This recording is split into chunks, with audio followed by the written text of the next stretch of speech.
اعوذ باللہ من الشیطان الرجیم بسم اللہ الرحمن الرحیم نحمدہ ونصلی علی رسولہ الکریم۔ نبی اکرم صلی اللہ علیہ وسلم کا شجرہ نسب، آپ صلی اللہ علیہ وسلم کا نسب ساری دنیا سے اعلیٰ اور اشرف ہے۔ چنانچہ آپ صلی اللہ علیہ وسلم نے فرمایا، اللہ تعالیٰ نے اسماعیل علیہ السلام کی اولاد میں سے کنانہ کو منتخب کیا، اور کنانہ سے قریش کو، اور قریش سے بنو ہاشم کو، اور بنو ہاشم میں سے مجھ کو منتخب کیا۔ صحیح مسلم۔ آپ کا تفصیلی شجرہ نسب درج ذیل ہے۔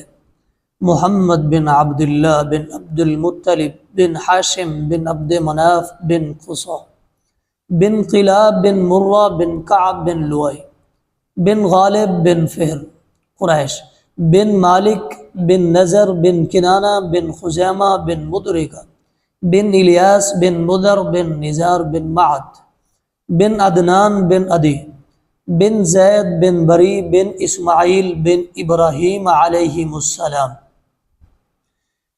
پیارے نبی صلی اللہ علیہ وسلم کا سلسلہ نسب عدنان تک متفق علیہ ہے، اور عدنان کے بعد مختلف فی ہے، مگر اس میں کوئی اختلاف نہیں ہے۔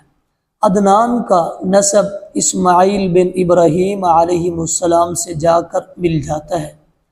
آپ صلی اللہ علیہ وسلم کی والدہ کا سلسلہ نسب کلابہ بن مرہ پر آپ سے جا کر مل جاتا ہے، یعنی آمنہ بنت وہب بن عبد مناف بن زہرہ بن کلاب بن مرہ۔